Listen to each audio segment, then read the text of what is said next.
Smart summary Hindi में आपका स्वागत है।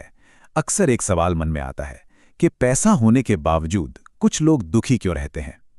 आज हम मॉर्गन हाउसल के एक बहुत ही गहरे आइडिया को समझने वाले हैं, पैसे खर्च करने की कला।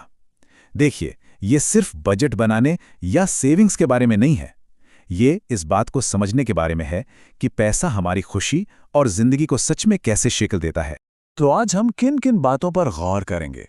सबसे पहले हम समझेंगे आधुनिक पैसे के जाल को, फिर हम खुशी को एक नए नजरिए से देखेंगे।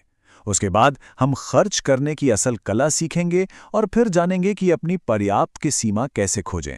और आखिर में हम बात करेंगे कि कैसे अपना एक पर्सनल मनी फिलॉसफी बनाया जाए। तो चलिए इस सफर की शुरुआत करते।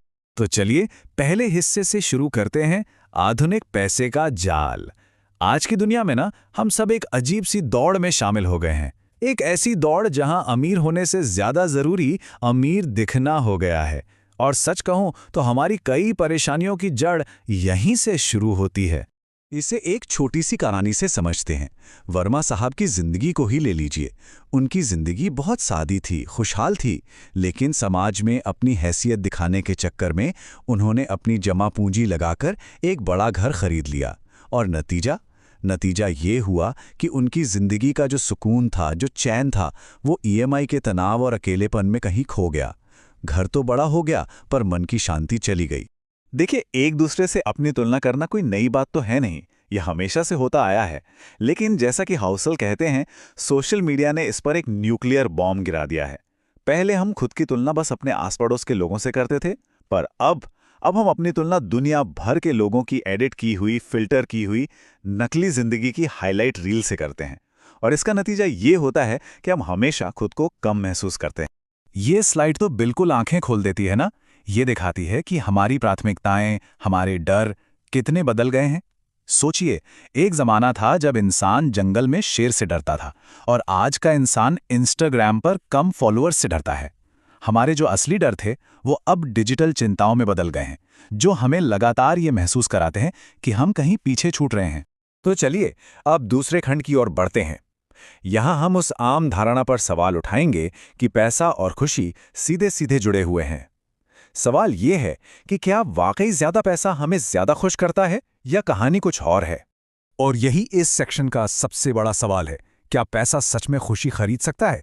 अगर आप किसी से भी पूछेंगे तो ज्यादातर लोगों का जवाब होगा हाँ बिल्कुल, लेकिन सच्चाई इससे कहीं ज्यादा जटिल है।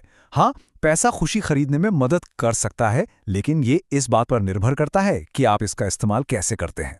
हाउसल का मानना है कि पैसा ना एक एम्पलीफायर की तरह है, एक लाउडस्पीकर की तरह। अगर कोई इंसान पहले से ही खुश है, संतुष्ट है, तो ज्यादा पैसा उस खुशी को और बढ़ा सकता है, उसे और बेहतर बना सकता है। लेकिन अगर कोई अंदर से दुखी है, चिंतित है, तो पैसा उन समस्याओं का समाधान नहीं कर सकता। पैसा आपके व्यक्तित्व को नहीं बदलता, बल्कि जो आप पहले से हैं उसे और बढ़ा देता है। जरा इन दो लोगों की कल्पना कीजिए। एक तरफ एक अरबपति है, पर उसकी निजी जिंदगी पूरी तरह से बर्बाद है, और दूसरी तरफ एक आम मध्यम वर्गीय व्यक्ति है जिसके रिश्ते बहुत अच्छे हैं, सेहत अच्छी है, और समाज में भी लोग उसे पसंद करते हैं। अब सवाल ये है कि इन दोनों में से कौन सी जिंदगी बेहतर है। जवाब बिल्कुल साफ है ना। एक अमीर जीवन सिर्फ बैंक बैलेंस से नहीं, बल्कि अच्छे रिश्तों और मन की शांति से बनता है।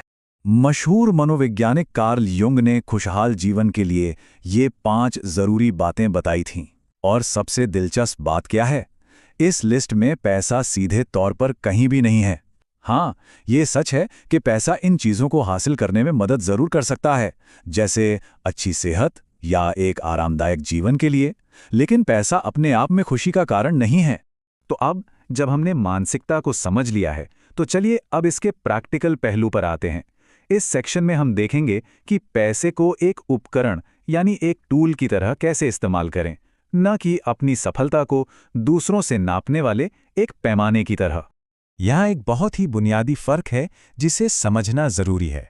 आप पैसे का इस्तेमाल एक ऐसा जीवन बनाने के लिए कर सकते हैं जिसे आप सच में जीना चाहते हैं, या फिर आप इसका इस्तेमाल एक ऐसे सामाजिक खेल को जीतने के लिए कर सकते हैं जिससे कोई कभी नहीं जीत सकता। पहला रास्ता आपको अपने समय पर नियंत्रण और आज़ादी देता है, जबकि दूसरा रास्ता आपको एक कभी ना खत्म होने वाली दौड़ में फंसा देता है। ये उदाहरण इस बात को बिल्कुल साफ कर देता है कि तुलना कैसे हमारी खुशी को छीन लेती है। समस्या 15% के रिटर्न में नहीं है। समस्या ये है कि किसी और को 20% मिल रहा है। यही वो पैमाने वाला नजरिया है और ये हमें हमेशा असंतुष्ट महसूस कराता है, भले ही हम खुद कितनी भी अच्छी तरक्की क्यों ना कर रहे हों। तो यहाँ सबसे जरूरी सवाल ये आता है कि हम किसके स्कोर कार्ड से जी रहे हैं, अपने या दूसरों के। आंतरिक स्कोर कार्ड का मतलब है अपने मूल्यों और अपने लक्ष्यों के हिसाब से जीना, और बाहरी स्कोर कार्ड का मतलब है लगातार दूसरों से अपनी तुलना करना और उनकी नज़रों में अच्छा बनने की कोशिश करना। खुद से ये सवाल पूछना एक बहुत ही शक्तिशाली अभ्यास है। बस एक पल के लिए सोचिए, अगर कोई भी नहीं देख रहा होता तो क्या आप वही कार चलाते? क्या आप वही घर खरीदते? ये सवाल आपको उन चीज़ों के बीच का फर्क पहचानने में मदद करता है जो आप अपनी असली खुशी के लिए करते हैं और जो आप सिर्फ दूसरों को दिखाने के लिए करते हैं। चलिए अब चौथे खंड की ओर बढ़ते हैं। यहाँ पर हमारा लक्ष्य अंतहीन पैसा जमा करना नहीं है, बल्कि संतोष की भावना को खोजना है। ये समझना कि हमारे लिए पर्याप्त क्या है, यही वित्तीय स्वतंत्रता और सच्ची खुशी की असली चाबी है। ये कहावत सुनने में बहुत साधारण लगती है, पर इसमें एक बहुत गहरी सच्चाई छुपी है। जब हमें किसी चीज़ की सच में ज़रूरत होती है, तभी हम उसकी सबसे ज़्यादा सराहना करते हैं। हमारी उम्मीदें जितनी कम होती हैं, हमें छोटी छोटी चीज़ों में उतनी ही ज़्यादा खुशी मिलती है।